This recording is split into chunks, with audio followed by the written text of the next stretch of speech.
First at 4, it's going to be slow on the streets tonight as Storm Tracker 4's got rain and snow for the commutes. We'll show you how long this is going to hang on. Karen? We have breaking news in the shooting death of this 7-year-old girl. Another suspect is arrested far from the scene of the crime. Paula. This device is about the size of a $50, and one college campus believes it could be the key to keeping community spread from college campuses. We'll give you your first look. These stories and more are happening right now on Local 4, First at 4. Live from downtown Detroit, home of WDIV and Click on Detroit, Local 4 News First at 4 starts now. Good afternoon. I'm Karen Drew. First at 4, we know winter is slowly creeping towards us, and some of you could be getting a taste over the next few hours, and you may have to slow down during the evening drive. Ben Bailey joining us with the first forecast. Ben. Yeah, Karen, we're right there, just sort of on the cusp there between the rain and the snow. We are seeing a little bit of everything out there on Storm Tracker 4 right now. Some of the heavier precipitation remains there in the southwest portion of your screen, but in the metro zone, it's light rain primarily, and there are some breaks here and there, but more of the area is getting wet than not. And further out to the west out there in Livingston County, you can see sort of the difference. May have seen a couple flakes earlier, but right now that's cold rain being reported in Howell as we speak. Other reporting stations, Flint showing some flakes. Everybody else showing up rain right now until you get out to Lansing and Jackson. But temperatures mid-30s in a lot of spots outside of the city, which is still holding on to the low 40s. Interesting tonight that we're going to stay relatively steady. May even see these numbers rise a bit overnight, but we can expect to see more rain tomorrow. We'll talk about that, how it's going to impact Wednesday's travel, and of course your Thanksgiving Thursday forecast in a few minutes. Karen? We do have some breaking news. The death of 7-year-old Janae Williams, who was shot in her Detroit home back in October. Investigators tell us 22-year-old Christian Mitchell Childress has been arrested in Dallas, Texas. Now he will have to be extradited back to Michigan. He's the second suspect arrested in connection to the drive-by shooting. 19-year-old Emmett Williams Jr. was in court last week facing several charges, including first-degree murder. Right now, the motive behind the shooting is unclear. Also breaking, northbound I-75 closed at Mack in Detroit after an accident and a car fire. Michigan State Police tell us the man behind the wheel of the gray car was driving recklessly, hit a tow truck, and then the car caught fire. That driver is in critical condition. No one else was hurt. The investigation continues, so definitely avoid northbound I-75 and Gratiot until the scene is clear. Governor Whitmer is reaching out with another message about COVID-19 safety for this Thanksgiving. That's part of today's update on Michigan's coronavirus crisis. The state just told us it recorded nearly 6,300 new cases of COVID-19 in the past 24 hours. Plus, we have seen another 145 deaths. That includes 51 found during a vital records review. The Centers for Disease Control continues to urge all of us to stay home this Thanksgiving, only celebrating with people in our immediate household. And Michigan's governor echoed that warning, urging all of us to follow state safety mandates. Last week, our state health department director issued an epidemic order that limits indoor gatherings where COVID-19 can easily spread from person to person. These steps are what the public health experts say we need to take to avoid overwhelmed hospitals and death counts like we saw in the spring. Doing this will protect the medical workers, first responders, and other essential workers on the front lines. New at 5, the biggest question on many minds, how quickly will a coronavirus vaccine be approved? We do have new information on the timeline. Dr. Frank McGeorge brings you an update tonight at 5. The fallout continues from the bitter 2020 presidential race here in Michigan. Attorney General Dana Nessel has confirmed that she is investigating threats against Wayne County canvassers. You might recall 2 Republicans voted against certifying the Wayne County vote before changing their minds, and that led to a bitter backlash. The Attorney General says her office will investigate any credible threats against government officials regardless of party affiliation. Nessel also says threats of violence and harm will not be tolerated. We'll keep you posted on the investigation. And after the state of Michigan did certify its election results, the transition to a Joe Biden presidency is picking up momentum. Even though President Trump hasn't conceded, a key government office has officially hit the start button on the peaceful transition of power. Kimberly Gill picks up the story as the president-elect makes some key appointments. Kim. Hi, Karen. Good afternoon. We told you about these appointments yesterday, but today the president-elect introduced his foreign policy team to the public. The new nominees and president-elect made it clear it's time for the United States to turn the page.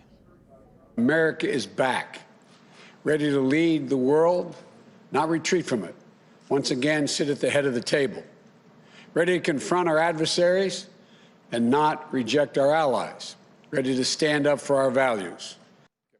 President-elect Biden and Vice President-elect Kamala Harris welcomed the team at their headquarters in Wilmington, Delaware.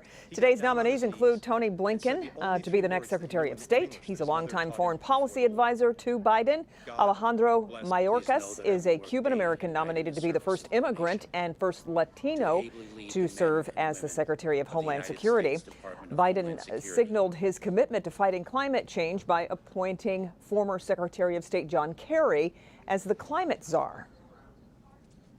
To end this crisis, the whole world must come together. You're right to rejoin Paris on day one, and you're right to recognize that Paris alone is not enough. Of course, Kerry is talking about the Paris Climate Agreement of 2015, which President Trump abandoned during his time in office. Karen, much more on these appointments by President-elect Biden. We'll have more of that coming up on the news at 5 and 6. We're about 56 days away from his inauguration, of course. We'll send it back to you. All right. Thank you, Kim. President Trump did make a very brief public appearance today to celebrate a big milestone on Wall Street. We recorded video of the big board this morning as the Dow Jones traded above 30,000 points for the first time. The president stepped forward to mark the moment. That's a sacred number, 30,000. Nobody thought they'd ever see it. That's the 9th time since the beginning of 2020. And it's the 48th time that we've broken records during the Trump administration. President spoke for just over a minute, did not take any questions. Short time later, he performed the traditional pardon of the Thanksgiving turkey. Another brief appearance. The president has not taken reporter questions since the election was called in Joe Biden's favor. And as the markets close today, we are up 454 points right now. As we said, able to stay above the 30,000. Investors seem to be very encouraged by progress on coronavirus vaccines and that news that the presidential transition is moving ahead.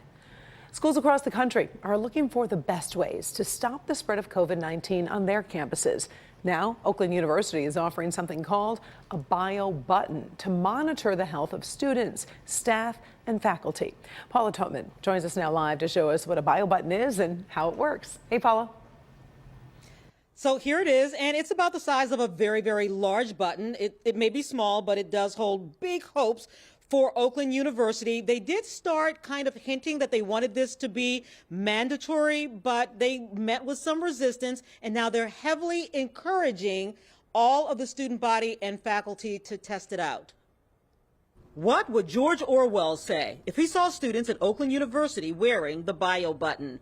It is something Ethan struggled with when the university offered him an opportunity to participate in testing out technology that could help stop community spread of COVID-19 as an early alert system.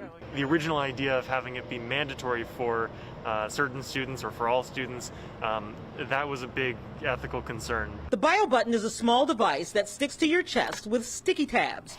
It measures certain vitals through an app on a smartphone and can alert you and the health clinic of important changes in those vitals, like a spike in temperature or heart rate. You can be tracking heart rate and temperature and skin temperature on a regular basis. You could probably identify people getting infections of any kind, the flu, a cold. The early warning device can serve to alert, take students and faculty out of circulation while they wait to get final determination from an actual test, without them circulating unknowingly before they realize they may even need a test. It might have that capability of indicating some kind of infectious process going on in your body before a PCR test can.